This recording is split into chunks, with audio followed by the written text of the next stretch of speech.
नमस्कार, मैं हूं जयश्री नागदा और आप देख रहे हैं बेबाक राजस्थान। दोस्तों, भाजपा आलाकमान ने सीपी जोशी पर भरोसा जताया था कि इस चुनाव में वो बम्पर सीटें जिताकर भाजपा की हैट्रिक करवा देंगे, लेकिन भाजपा की उम्मीदों पर पानी फिर गया। ऐसा हुआ नहीं। सीटों का नुकसान प्रदेशाध्यक्ष की कमजोर रणनीति या संगठनात्मक चूक मानी गई और अब इसमें बड़े बदलाव की आशंका है। मतलब सीपी जोशी अब प्रदेशाध्यक्ष नहीं होंगे। तो बड़ा सवाल अब यह है कि सीपी जोशी नहीं तो फिर कौन? राजस्थान में भी यह फेरबदल होना तय माना जा रहा है। इसकी वजह प्रदेशाध्यक्ष सीपी जोशी का प्रदेश की सोशल इंजीनियरिंग में कहीं न कहीं फिट नहीं बैठना है। सबसे बड़ा सवाल है कि प्रदेशाध्यक्ष पद से हटने के बाद सीपी जोशी किस भूमिका में नजर आएंगे। पहले चर्चा थी कि उन्हें मोदी मंत्रिमंडल में जगह दी जा सकती है। रविवार की शाम पीएम के साथ शपथ लेने वाले मंत्रियों में उनका नाम नहीं आया। बीजेपी प्रदेशाध्यक्ष बदलकर डैमेज कंट्रोल करना चाहती है। इसके लिए ओबीसी, जाट, राजपूत समाज से प्रदेशाध्यक्ष चुना जा सकता है। प्रदेश भाजपा में सीपी जोशी के उत्तराधिकारी के कौन कौन दावेदार हैं, आगे बात करेंगे। बीजेपी प्रदेशाध्यक्ष सीपी जोशी को पद से हटाने के बाद अब पार्टी उन्हें राष्ट्रीय स्तर पर संगठन में महत्वपूर्ण जिम्मेदारी दे सकती है। जब अशोक परनामी को पार्टी ने अध्यक्ष पद से हटाया, वे विधायक थे। उन्हें वसुंधरा सरकार में मंत्री नहीं बनाकर संगठन में राष्ट्रीय कार्य समिति सदस्य की जिम्मेदारी दी गई।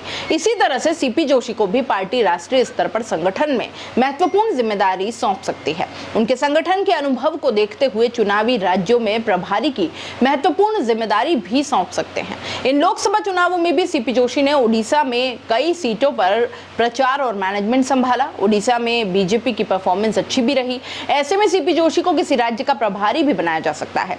पिछले 10 सालों में पहली बार ऐसा हुआ है कि राजस्थान से भाजपा 25 में से 14 सीटें जीत पाई है। फिर भी मोदी मंत्रिमंडल में राजस्थान का प्रतिनिधित्व कम नहीं हुआ।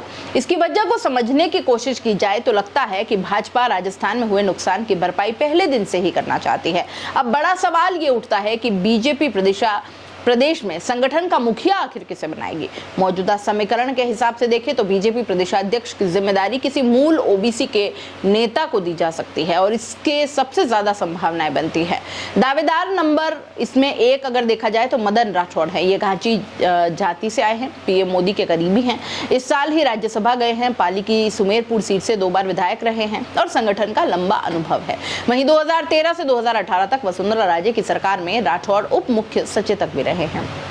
दूसरा दावेदार प्रभुलाल सैनी हैं, जो पूर्व मंत्री और वर्तमान में प्रदेश उपाध्यक्ष इनको माना जा रहा है। 3 बार विधायक रहे हैं, 2 बार वसुंधरा सरकार में मंत्री भी रह चुके हैं। 2 चुनाव हारे हैं, लेकिन उनका लंबा राजनीतिक अनुभव, निर्विवाद छवि और सभी गुटों की स्वीकार्यता उन्हें दौड़ में सबसे आगे रखती है। तीसरा दावेदार राजेंद्र गहलोत। वर्तमान में राजेंद्र गहलोत राज्यसभा सांसद हैं। उनका कार्यकाल जो है वो जून 2026 तक है। वरिष्ठता को देखें तो पार्टी प्रदेशाध्यक्ष बना सकती है। इसके अलावा मूल ओबीसी से तिजारा विधायक बाबा बालकनाथ, पूर्व युवा मोर्चा अध्यक्ष अशोक सैनी का नाम भी चर्चाओं में है।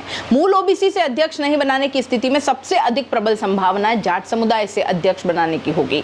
इन लोकसभा चुनावों में पार्टी को जाट समुदाय की नाराजगी भारी पड़ी थी। खासतौर से शेखावटी अंचल में जाटों की नाराजगी के चलते बीजेपी सीकर, झुंझुनू और चूरू लोकसभा सीट से हारी थी। ऐसे में मोदी मंत्रिमंडल में भागीरथ चौधरी को जगह देकर पार्टी ने जाट समुदाय की नाराजगी दूर करने की कवायद शुरू कर दी है। जाट समुदाय से प्रदेशाध्यक्ष की दौड़ में विराटनगर विधायक कुलदीप धनखड़ सबसे प्रबल दावेदार माने जा रहे हैं। युवा होने के साथ साथ धनखड़ को संगठन का अनुभव है। वे पार्टी में 2 बार महामंत्री का पद संभाल चुके हैं। हालांकि 2018 में टिकट नहीं मिलने पर उन्होंने पार्टी छोड़कर निर्दलीय चुनाव लड़ा था।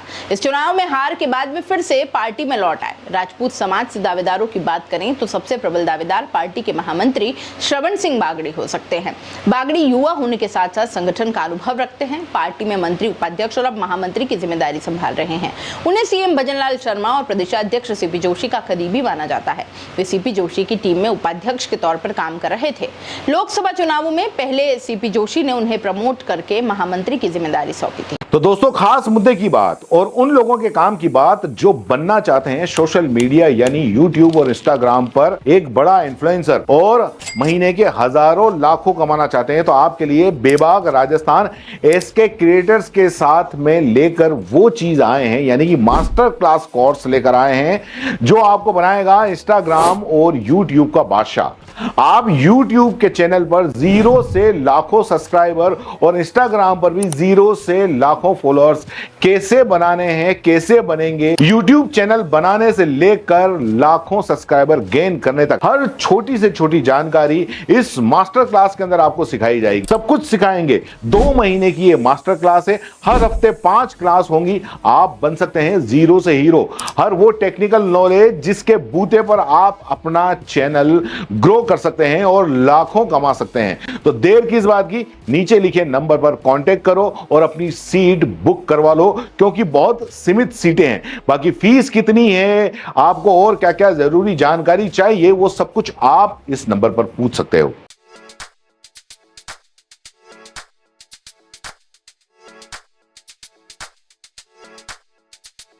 R&T ग्रुप ऑफ कॉलेजेस, यहाँ आपको मिलता है world class infrastructure in India, well equipped science laboratories, agriculture की यूनिक सीड लैब भी, digital library, computer lab with AI technology, digital board सभी छात्रों के लिए, ऑनलाइन स्टूडेंट्स के लिए पॉडकास्ट रूम भी अवेलेबल है। चित्तौड़गढ़ जिले और MLSU उदयपुर का एकमात्र एक्रीडेटेड कॉलेज। कोर्सेज हैं जिनमें BCA, BCom, BSc, bio, maths, agriculture, BA, B.Ed, BA, B.Ed, BSc, B.Ed, BSTC, MA, MSc, MCom। बड़े और खुले ग्राउंड स्पोर्ट्स के लिए, जहां होती है sports activities, training, personality development, student development activities, seminar और कॉन्फ्रेंस फैसिलिटी भी, NCC एक्टिविटीज, ताकि NCC कैडेट के रूप में आप भविष्य संवार सके, देश की सेवा कर सके।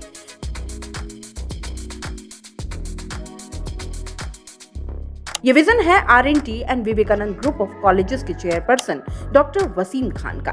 तो आज ही ज्वाइन करें R&T and Vivekananda group of colleges.